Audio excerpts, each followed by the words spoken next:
Hello, everyone. Welcome to episode 2 of the Ilizwi Moja Africa podcast. Ilizwi is a Xhosa word meaning voice, and Moja is a Swahili word meaning one. And our aim is to create a platform for the youth in Africa to come together and have one voice.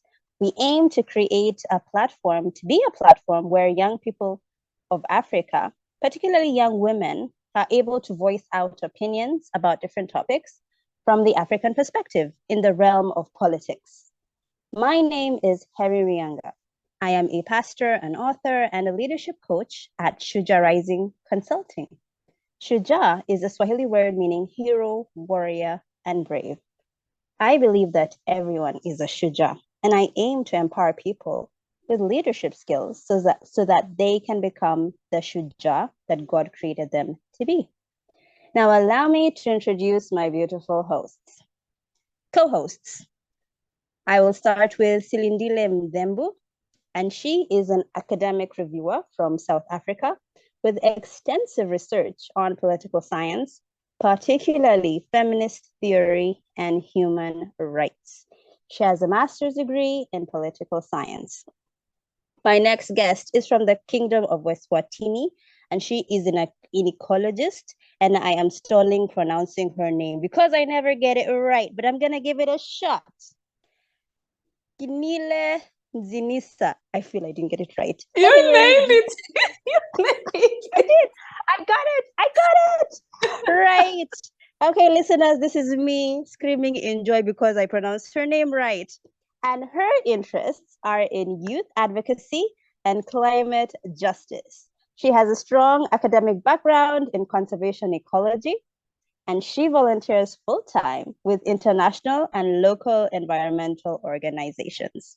Lastly, we have Ashley Muremba, and she's from Zimbabwe. She is the digital media director at Women's Voice Zimbabwe. She is a trained journalist who is passionate about promoting the voices of women in the media. As the social media manager of this podcast, her work is behind the scenes. So if you do not see her participating or featuring in our discussions, it's because she's behind the scenes, helping us run our social media channels. All right, so we are so delighted that you have chosen to tune in to our podcast. It is the first podcast of the year 2023, and boy, do we have a juicy topic for you. So as one starts a new chapter, a new year, or a new page, it's important for them to have the right mindset in order to achieve the goals set before them. As such, we would like to talk about how we can change our mindsets as African youth on our African continent. We will be discussing decolonization of the mind.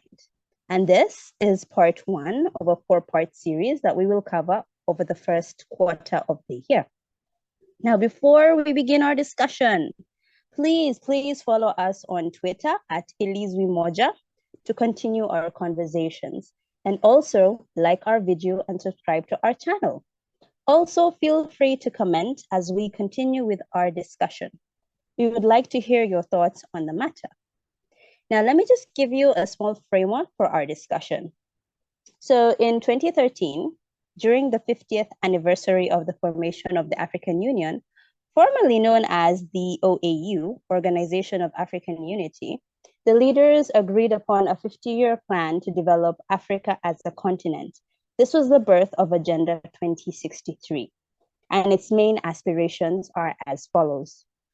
1, a prosperous Africa based on inclusive growth and sustainable development. 2, an integrated continent, politically united and based on the ideals of Pan-Africanism and the vision of Africa's Renaissance.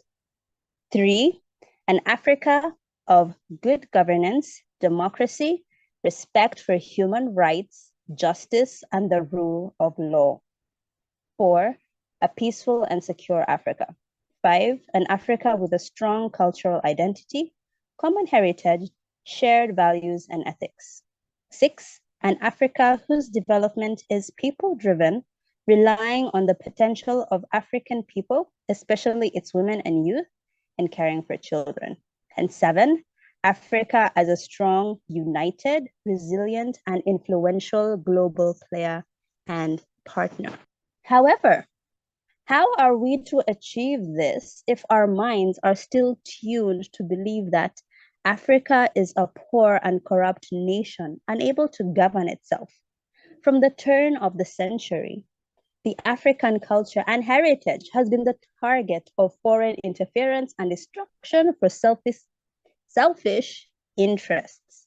So, what better way to conquer a greater enemy anyway than to cause the enemy to doubt their own might and worth? This was the tactic used during the scramble and partition of Africa. The West corrupted the African mind to believe that civilization is to abandon their heritage, morals, and culture and to be like the West. The sad fact is that even after independence, the African mind is still set to think that the West is superior in all aspects to Africa. We achieved independence, but not in our minds. We still look to the West for answers and salvation. The West has also been keen on ensuring that this dependency does not end. We need to decolonize our minds. And on that note, I'd like to open up the discussion. Ladies, how about you demystify that concept? What on earth is it to decolonize the mind anyway? Yes, thank you so much, Harry, for the introduction.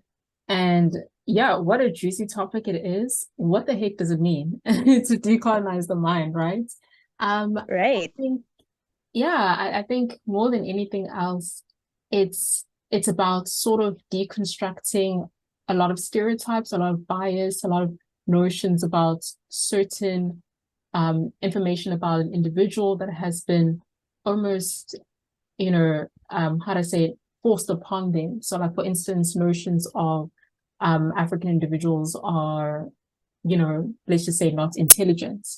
And to be forced to almost perpetuate that kind of bias or stereotype is something that it basically hinders in the next generation, or like the thoughts are in terms of like how we view ourselves, that okay, Africans are not intelligent, because it's that sort of forceful mindset that we've been almost given to believe those type of things. So when we understand the whole idea of decolonization, it's deconstructing those notions. It's essentially stripping it away and saying that we don't believe in these particular stereotypes, but rather that we believe that as Africans, we are intelligent, we are beautiful, or whatever it may be. And as you rightfully said, the concept, or rather the issue of colonization, is that it made us believe that we are those stereotypes that were perpetuated about us.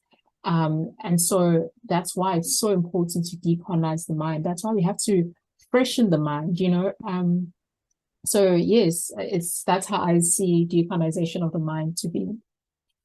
I love that. Thank you so much for sharing that. What do you think? What are your thoughts, Nile, on decolonization of the mind?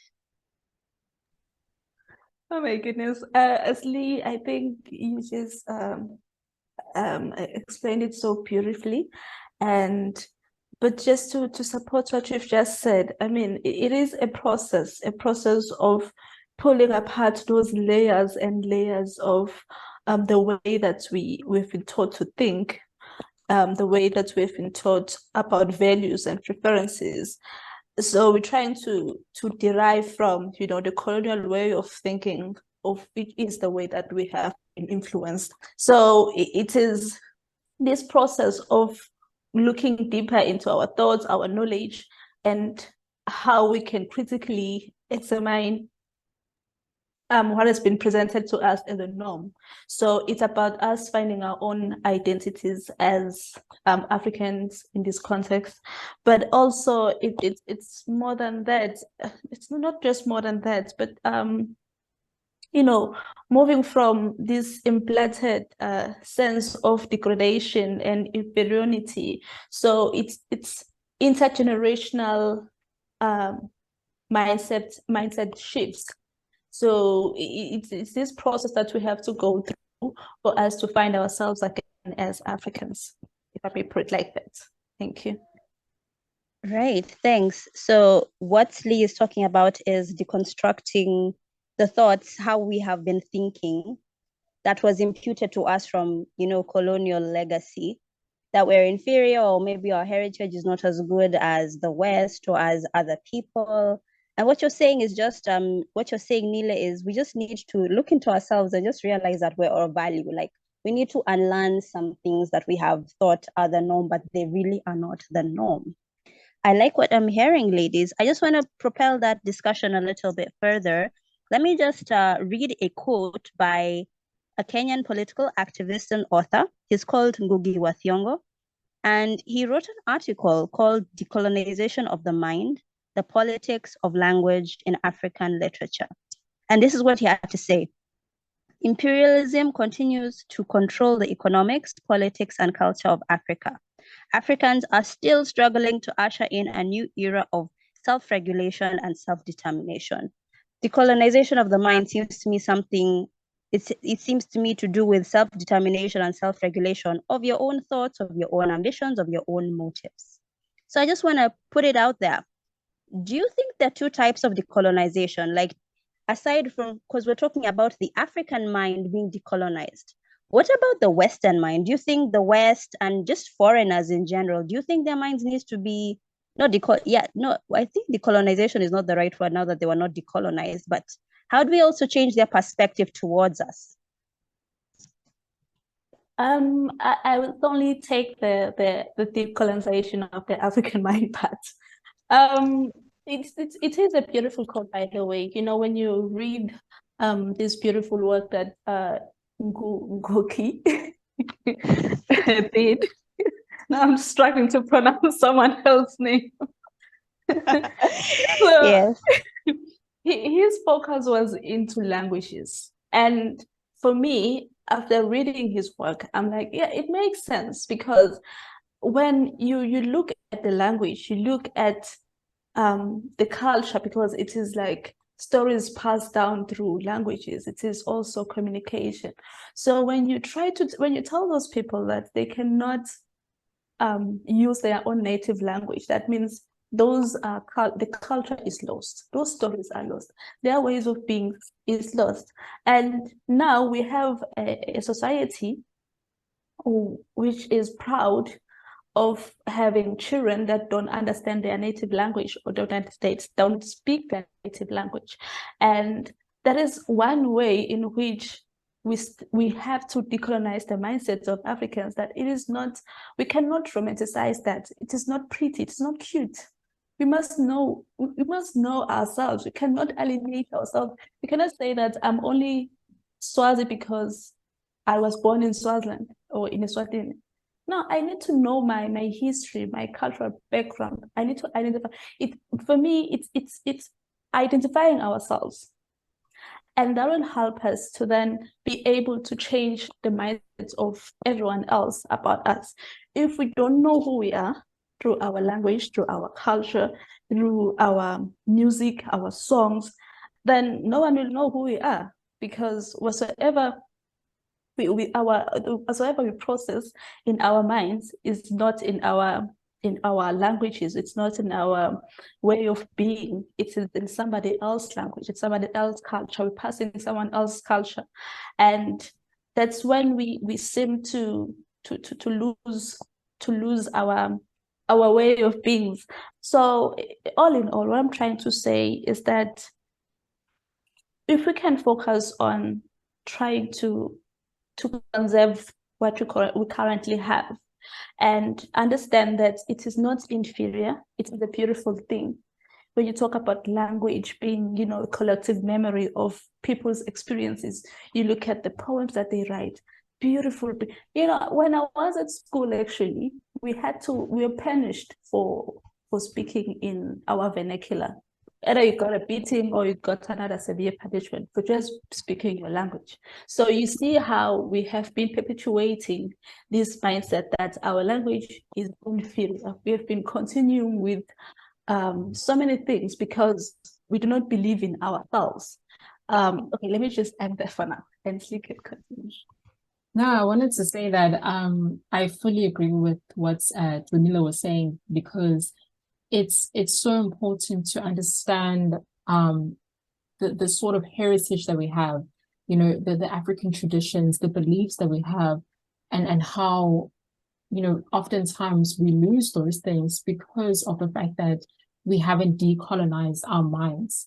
And I like that, that you mentioned about the whole idea of, but wait a minute, what about the West? What about those who weren't actually colonized, but do require some sort of mind shift, right? This a sense of like I guess you can even say a sort of decolonization, because in as much as with us, colonization, in the mind it's considered something where you're internalizing the Western perspective, you're internalizing the Western mind when it comes to our minds being colonized. And in concern with the West, what they need to do in the sense in which I guess you can say decolonizing their minds is internalizing African philosophy, internalizing African perspective. And what I mean by that is the way in which they look at Africans, that, African individuals do have traditions, African individuals do have values. They have a long history that is, pretty much undiscovered, because we haven't actually been in a place where we fully decolonize certain aspects of our history. A lot of our history has been hidden because of the West. And so that's why it's so important that we encourage even the Western society to be in a position where there is some form of decolonization, there is some form of internalizing the African mind. I guess that's the right way of putting it, but like it's really just taking in from our perspective, from our philosophy, what we value. And so it's that kind of way in which we can actually move forward as a society if we're planning to be in some form of like equal, euphoric sort of world. It is important that there are the Western society where they can be able to internalize certain things. And with us, as Tonio said perfectly, that it's taking in our values.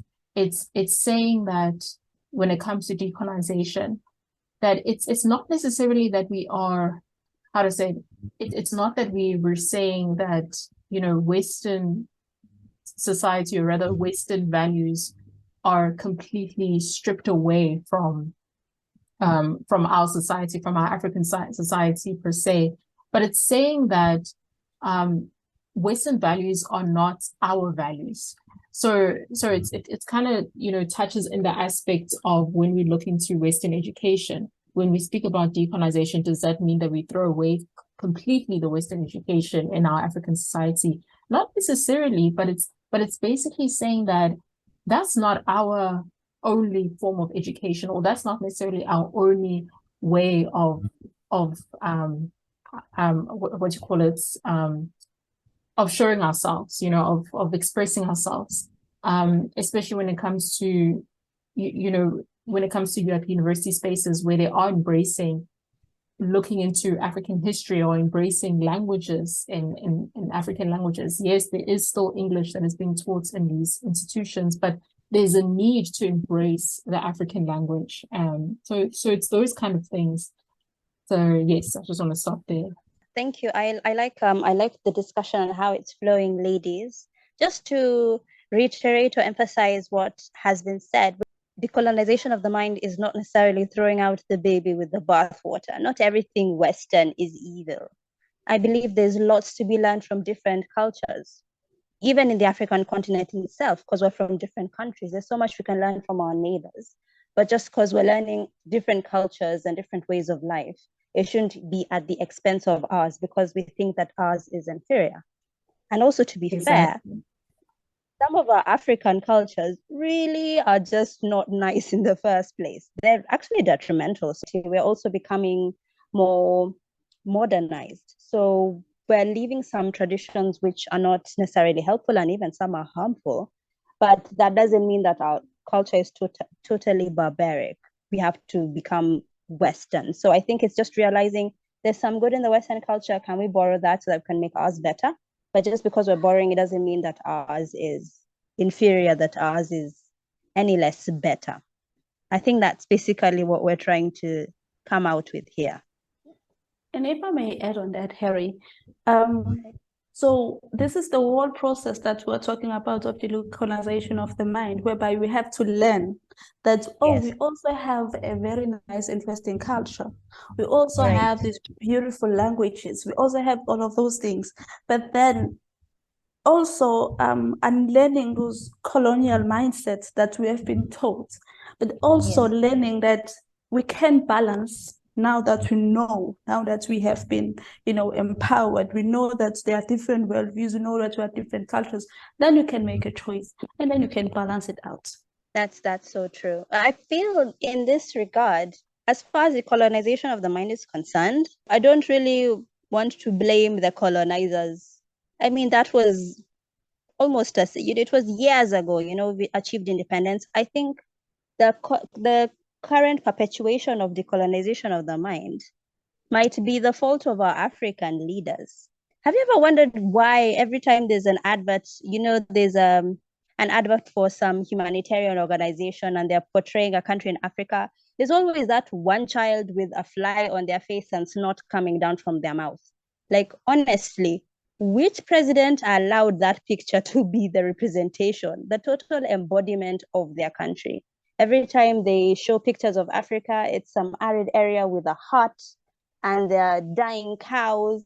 Yet Africa is like the bed of resources. I mean, it's the pyramids, and in Egypt and in South Africa, the nice sandy beaches, and Eswatini, all of your nice culture, the nice clothes. And I mean, Africa, there's so much to see, but why is it, I'm just trying to, is it really the fault of the West that they view us in such a dim light? Because we ourselves as Africans, we're still perpetuating that image, whether it's pictures we send off. I don't know why we allow images of our countries that are captured to be the small ones. Nobody's taking a photo of the beautiful, we have the tallest building. It used to be the tallest building in my country, Kenya, Nairobi. It's the KICC. It's a tall, beautiful building. It's a monument. Nobody ever sees that. We always see the dingy and the hungry children and the dying animals, the drying rivers. So I'm just asking you, ladies, what are your thoughts on that? Is the West really to blame as far as their own mindsets are concerned, in view of the fact that African leaders, or we ourselves as African citizens, are perpetuating the picture of poor Africa? Yeah, I'm just thinking about just the image that you spoke about with the snot on the nose and all those kind of things. And I feel like it's so funny because I actually pictured that for a lot of African countries besides South Africa. So it's weird because it's like, even with me, I'm a bit, well, at that time I was very ignorant about other African countries. So I'd always be like, oh, thank God I'm in South Africa because we have this, this, and this, my African brothers and sisters are struggling with this. So even with that, like that particular image has always been in my mind of, okay, this is how outside of South Africa looks like, and I do agree that the leaders do have some form of part to play, in that they feed into this issue, and it's basically touches on the neo-colonial aspects that still exist, that we have, is that they feed on to this idea that we still depend on our colonizers, and what I mean by that is, we are always exporting our raw materials. We are always in trading or whatever it may be with other countries. So it's a lot of these things happening, and so these particular aspects of the leaders contributing to the fact that decolonization is not going progressively as we would like. There's aspects where we often are involved in it. We are the perpetrators of it. I mean, we see that also during the time of colonization, where African leaders themselves basically gave us up for slavery, if you have to think about it. It's these kind of instances where these are the issues that we face.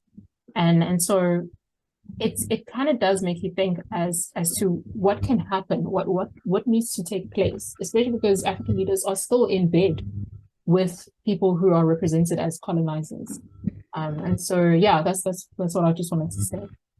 So it's funny what you've just said, Slee, because in Eswatini, growing up, we used to hear things like balambile Somalia, which means like finish your food. They are hungry in Somalia. So this is the us perpetuating the idea that whatever we see, and we were ignorant, and we just didn't even know when to research more on what is going on around our African countries. But then moving on, it is true that we are currently in the neo-colonialism era, whereby the West or European countries making themselves saviors of the African continent. Whether COVID is hitting the world, they'll be like trying to predict how many people are going to die in Africa, how many people are going, whether it's HIV, they're still trying. So they are always giving this image of Africa, which is constantly needing help. And we are allowing it because we are greedy people. And we are okay, let me just rephrase that. We are not greedy people, but we just get consumed with all the money, the funding, the donors that will be coming to save us. And it is the reason why we are here today to talk about neocolonialism, because we are allowing it to happen. That's why we are taking those pictures. That's why we are doing all of those things. So we're perpetuating the idea that Africa is just a terrible country, with all of those things. I know you shared that video from, I think, the lady's charity on TikTok, who's trying to make fun of the question, using sarcasm to actually address some of the ignorance that is out there in the world. But also it is here in Africa that we really don't want to even try to see what is happening in Kenya right now. We just don't care. And then we'll see whatever image is being shown on the media, and we'll believe whatever that is. Thank you so much, ladies, for sharing. It's interesting the way you're saying that it's not just the West that has a wrong mindset about Africa, it's us Africans ourselves. And I think it's the legacy of the divide and rule. We were separated, these territories were put, and it's like we're each in our own nation, our own country. I'm in Kenya, you're in South Africa, Eswatini, and you really don't care about the outside world, even if the outside world is your neighbor and it's African. So I guess it's time that we come together, even if we have our different cultures, which are all unique and beautiful. But how can we come together as just African and just think together? Because at the end of the day, we have to unite. Otherwise, we'll forever be taken advantage of. All right. So on that note, why don't we actually ask ourselves why? Why is it important to decolonize the mind now that we've been talking about what exactly it is? Why should we decolonize the mind? Why is it important, ladies? Yes, thank you so much for that question, Harry. So it's important to understand, okay, why is it even necessary to even decolonize the mind? We have been having, for instance, Western education for a long time. Why do we need to learn certain things in our own language? Why do we need to strip away certain names from roads or whatever it may be? So it's something that is interesting to understand. And I think more than anything else, it's really coming from this idea of internalizing our African identity, redefining our African identity, which has been stripped away for years. So this is the time, this is the moment where we can actually redefine ourselves. And it's something that Camilla was talking about. It's, identifying ourselves as African, identifying our traditions, identifying our beliefs. And the way in which we do that is through the process of decolonization, and also the way in which we build confidence, a sense of self-esteem, a sense of value in who we are, is through the process of decolonization. And so that's the reason why it is important. And in the other side, when it comes to decolonizing the minds of Western or Eastern societies, it's also a way in which we can sort of create a unity, creating a sense of understanding among each other. So when I spoke about earlier internalizing African philosophy, internalizing African traditions, humanizing Africans themselves, that's such an important thing that Western societies should do, is to humanize Africans, to internalize the values of Africans in order that they can be able to understand who we are and how we can, in some way or form, live in a unified society. So that is the reason why I believe decolonization is important. Lovely, a way that we can redefine ourselves, our identity, our culture. I really like that. That's a nice way of putting it, about the importance of why we ought to decolonize our mind. Nila, Jude, would you like to add some thoughts on that? Yes, the why is important.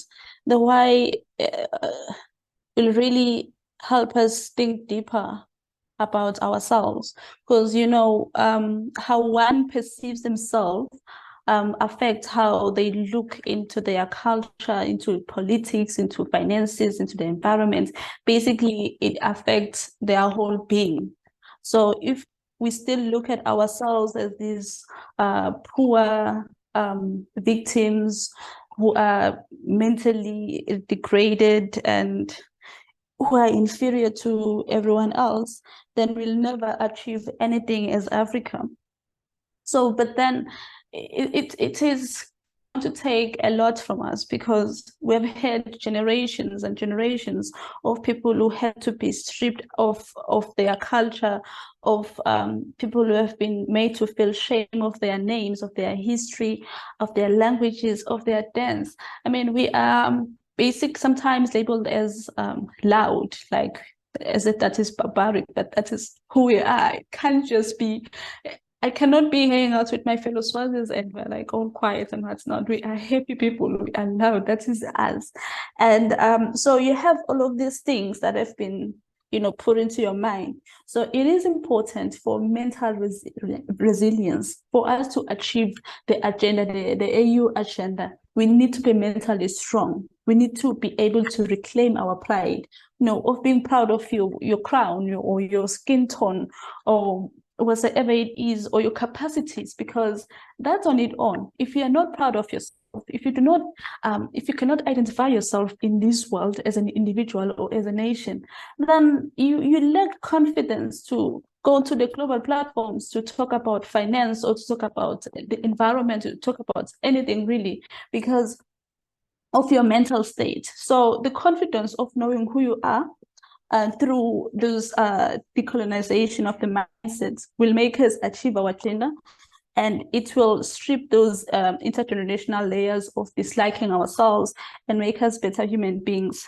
and to contribute more into the world, to actually believe in Africa, the continent, and the beautiful nations that we have. So true. It's about remembering who we are. We need to remember who we are as a culture, as a society, as a continent. And we have no hope of progressing forward unless we remember who we are, that we are the cradle of civilization, the home of the world's first and largest library in Alexandria, Egypt, and home of mathematicians who are building pyramids using complex math equations before the Greeks. I think sometimes as Africans, we need to remember that we are the bed of coveted natural resources like bauxite, which is used to make mobile phones, precious metals, precious stones, crops like tea, coffee, cocoa, all of which are being carted off to the West for their own uses. That's why we need to be diamonds. I know, diamonds, like those big giant diamonds. Right, like precious stones, tanzanite. I mean, I think what we're trying to say from the conversation is that we have forgotten who we are. We have forgotten our value, forgotten the beauty that is within us. We have been told that we're inferior, and we have accepted that lie, and we're perpetuating that lie. but it's important to decolonize so that we can remember who we are and, become the great giant that I believe the African continent is supposed to be. So now that that is out of the way, why we need to decolonize our minds, how do we go about it? How do we go about it when our leaders sometimes are sabotaging us? How do we go about it when we ourselves as Africans in our different countries are still othering others? Thank goodness I'm not living in a civil war country like maybe DRC. Thank goodness I'm not in a dry country like Somalia. We're othering ourselves as fellow Africans. How do we decolonize our minds if that is our current mindset? We have to take down a white man statue. Okay. Radical much. That is true. We have to take down the colonizer statue. Yeah, no, but okay, no, but on a serious note, it's an interesting one, right? Because I think that there's many forms of ways in which you can decolonize the mind. Because, okay, think about it. If, let's just say, taking down a white man's statue is a way of decolonizing the mind, I mean, that is not, like, it's not wrong, because that's emotional trauma right there. Like, that is psychological trauma, having to see a statue, a full-length statue of a man who used to colonize your ancestors, basically. And so that's mentally traumatic. So it's understandable that, hey, listen, I'm going to decolonize my mind by knocking down a white man statue, a colonizer statue to be specific.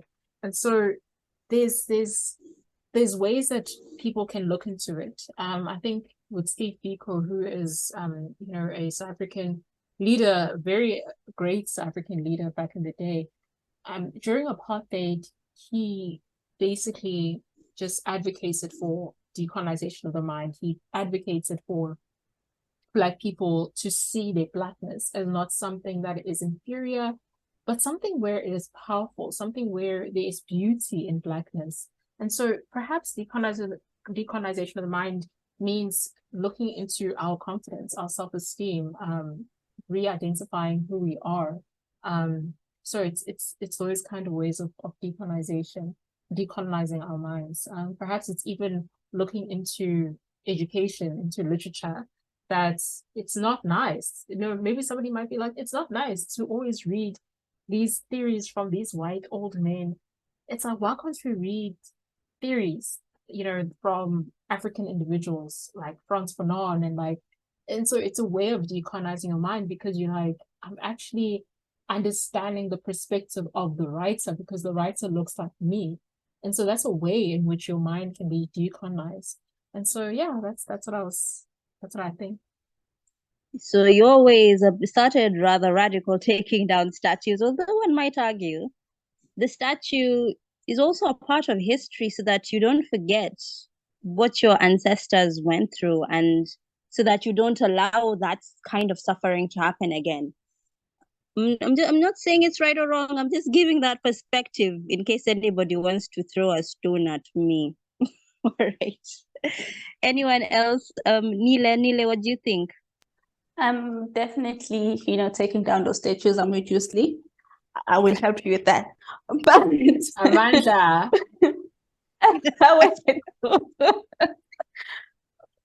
Because honestly, we are traumatized. We are carrying intergenerational trauma. So telling me to look at that statue every day I go to school, because I still need to learn about my history, my struggles. Yes, I appreciate and I embrace my struggles, but hello, don't want to see this. But anyways, so on the how, I think Slee has already touched on a lot. But one of my one thing that really I believe in is in the context, in the local perspective, in the context of what narratives do we want our children to carry with them? Because for so long we've been carrying the colonizers' narrative. So if we impact knowledge through research, through education, academia, if we decolonize that, then we might have a generation that is able to think outside the box, outside the narrative that we have been told. So for me, it's about changing the narrative, using the local tone, because sometimes as an ecologist, we go to these communities and firstly, we are using English because we cannot break down most of the English words, scientific words, into Siswati. So who are we trying to who's our audience? Who's our target audience? Who are we trying to educate or empower or sensitize? So these are the things that really gets to me on, okay, firstly, as a scientist, you need to stop thinking like a white person. Just think like a local. You're trying to solve local problems with local solutions. So I need to bring in the local context in that. So on top of that, we need more. We need more researchers. We need more writers. We need to use the same languages, the same colonial languages, to impact and change our people's lives. And we need to do a lot of unlearning and learning, and finding our own identities. And most importantly, I think the last one will be to stop romanticizing the colonial history. We need to stop making it sound like it was, for us as Swazis, we didn't fight for our independence. It was like an agreement of some sort. Like they were like, okay, Swazis, you can now rule your own country. We're about to leave now. So that is the history that we're taught at school, that it was just a negotiation. They were like, okay, we're going to hand over these powers to this guy so that he can lead you now. We're going back to our country. So now we're all good. But that's not the history that they're supposed to learn. I mean, we need to really talk about who are the people who were pushing for this to happen? What are they saying? What was happening back then? So that we can really understand the impact that, colonialism has had in our people. So that is a very major thing. We need to stop romanticizing this whole colonial thing. Thank you. I agree with you. This romanticizing of our colonial history does not help anyone. But then again, those who tell stories, they are the ones who influence history and rule the world. So long as the West are the ones who are telling the stories, then they're always going to tell it from their point of view. They're always going to erect statues from their point of view. And we're going to view it from the way they view it instead of the way we view it. The way you're saying, we need more researchers, we need more writers, we need more people to tell the story from the African point of view. But the question is, why aren't the Africans writing? Do you know, it's rather interesting when I was researching on decolonization of the mind and I'm looking for nice quotes to use, I'm finding so many quotes from Westerners. And I'm like, but we are the Africans. Why is there no quote about where the African writers? They're there, of course, but why it's been almost 60 years how come there are not many people telling our own stories? So I guess that's one thing that is on us, that we also as Africans, I think we need to also just pull up our socks and tell our own tales. Otherwise, we'll forever be hearing and learning our history from the view of the people who colonized us. Anyone wants to add a last maybe point on this particular discussion about how to decolonize our minds? Yes. I would like to add something. I think like what you were just saying, Harry, that it's so important to ask those questions about where are those writers, considering the fact that we can't always be looking from the point of view of the West. And oftentimes that, perhaps writers don't exactly get those opportunities, specifically when, let's just say, they have an article, like a journal, whatever it may be, and they go into institutions to publish it or like to get it across to many individuals. And then it's kind of like, well, these are white owned institutions. And that's also the issue as well, this sort of generational wealth, which is inherited mainly by, the white society. And that's, they are able to say no to certain things or like yes to certain things. For instance, putting out our writing across, to multiple people. we can only reach so much. Perhaps that could be a fault in that situation. Even though there are many avenues, like for instance, posting, writing online, whatever it may be, but it's still a problem, right? There's still a lot of issues where oftentimes African writers are being turned down. But yeah, that's definitely an interesting discussion as to really, we need to put our thoughts across, because what kind of history are we trying to write here? Like Funile was talking about it very nicely, that the history is from their perspective, and also like, where does our history start? Does it start from, oh, once upon a time there were these countries that wanted to divide and conquer Africa? Does it start there, or does it start from like our traditions? Does it start from, the monarchy, or like does it start from certain African kingdoms? Like, where does our history start? What do we talk about when we talk about our history towards, the younger generation? So it's interesting. And just to support you on that, Lee, with research, it's interesting that in as much as a researcher, you are allowed to, come up with your own research topic or whatever that you want to research on. But at the end of the day, you need funding. If there is no funding for that particular thing, then you cannot really or can't afford to do that research. And that is why even today, the West is able to control the narrative, because they are the ones who are the big funders. They're the ones who are, always willing to give out money. But as long as it is it is for their benefit, even with the grants that we get, even with the international development corporations that we have, there's always something that they are trying to push, their own agenda, their own narratives. So it's not just to help us, it's more than that. There is more to that than we see.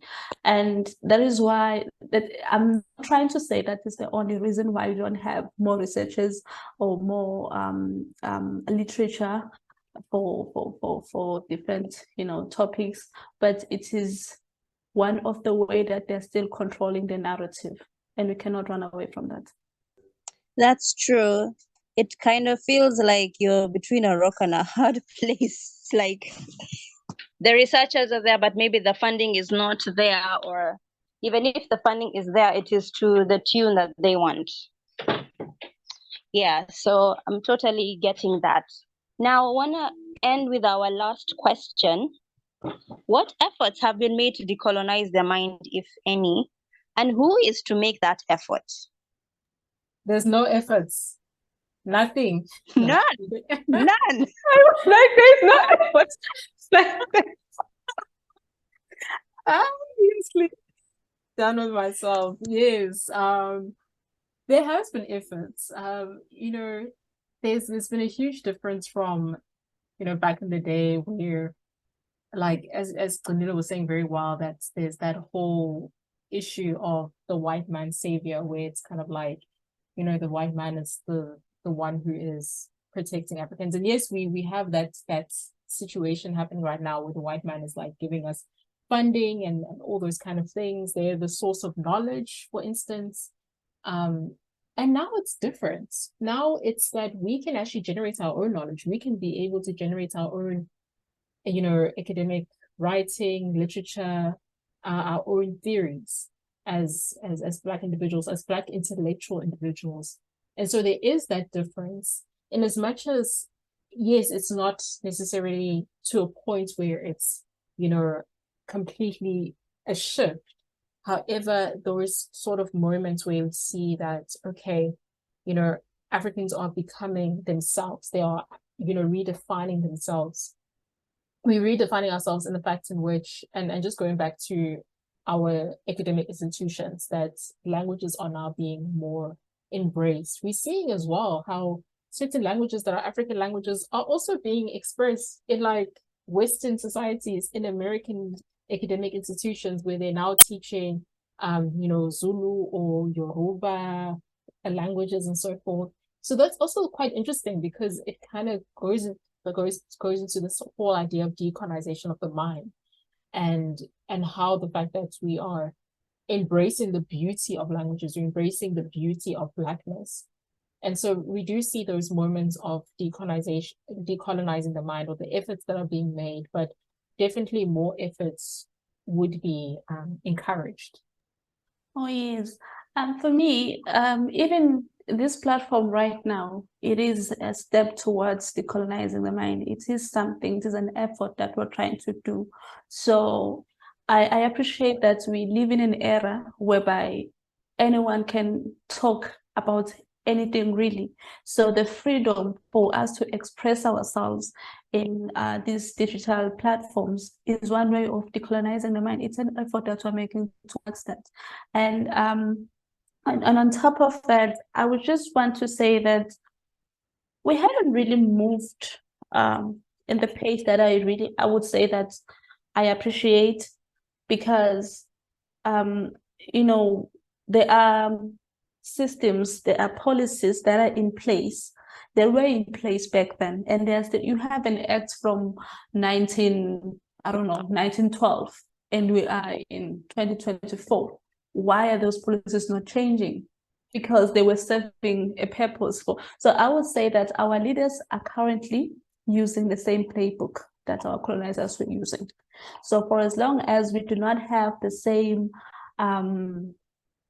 freedom politically to discuss or to even question, or question why are we still using this policy, why is this system, why are we still having these oppressive systems that are still currently running today, and they are pushing that narrative that we can't, or rather we are inferior, we need someone, or we don't, all of those colonial mindsets, with the colonial history, we have it in place, like they're using the same playbook.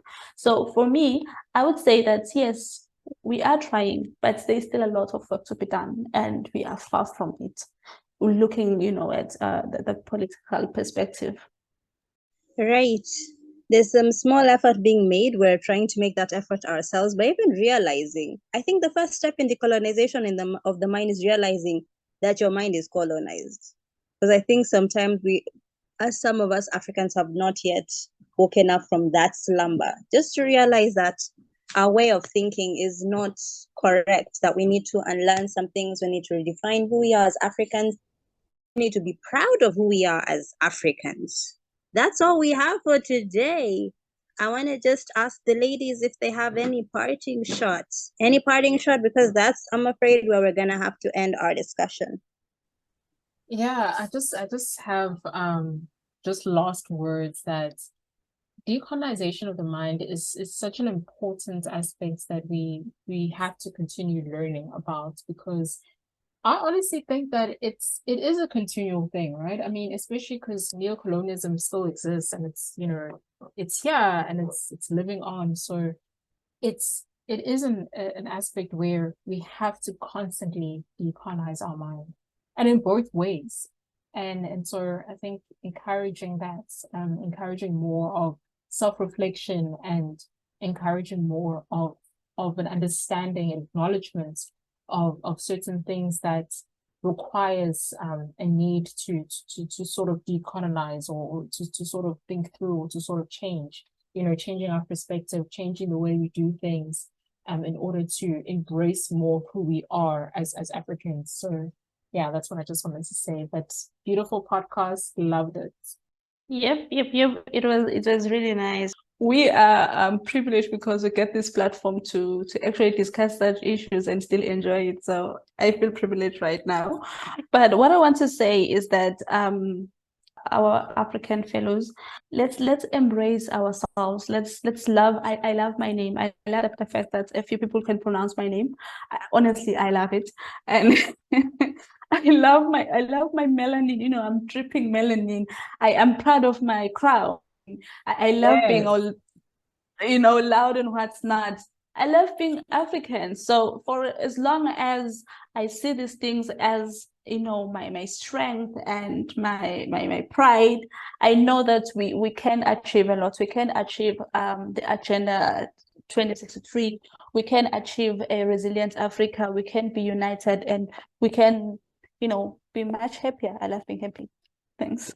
Thank you so much, ladies. And thank you for bringing us back to why we really just need to have this whole decolonization of the mind talk, because we're on our way to achieving Agenda 2063. And I do believe that if all of us together unite, we can achieve the aspirations that the AU wrote for us in 2013. And my personal parting shot is, unless you appreciate who you are, your culture, then you'll forever think that you're inferior. If I give an example of myself, I never liked my name growing up because nobody could ever say it right. I think you are rather unique, Nile, that you actually like the fact that people can't pronounce your name right. As a child, I got called so many names because I don't know why Harry was such a hard name to grasp. And so I grew up disliking it and always wondering, why don't I have an English name like everyone else? Because I have no English name. All of my names are African. But as I grew up and I discovered what my names mean, who else has my name? Why was I given that name? Then I appreciated my name. Now I love my names and I'm so thankful that they are my names. So maybe that's what we need to do as Africans. Just discover what is the essence of being African. Who are we? What is our heritage? Because people are growing up right now without knowing their African heritage. They don't know their African culture. Like, where do I come from? What are the resources I have? We don't even tour our own countries to know how beautiful they are. Maybe that's the starting point of decolonization of the mind, just realizing that we are an awesome, intelligent, beautiful continent. And we are worthy of respect and honor because we have dignity and we have value. And that is a wrap. Thank you so much, everyone, for tuning into our podcast today. Like I said, this is part 1 of a 4-part series. So next podcast is going to be decolonization of our cultures. Nearly touched on languages and how it is important and how we are using Western languages and how ours are being lost. So if you want to hear more about that, please tune in to our next podcast where we will dive more into how we can appreciate our cultures as Africans. So don't forget to like, don't forget to subscribe and share this episode. And please, if you have any thoughts about how we can decolonize the mind, why we're not decolonizing the mind, who needs to make an effort, what efforts are being made, feel free to comment and leave a note in our chat. From us at Ilizwi Moja Africa, bye.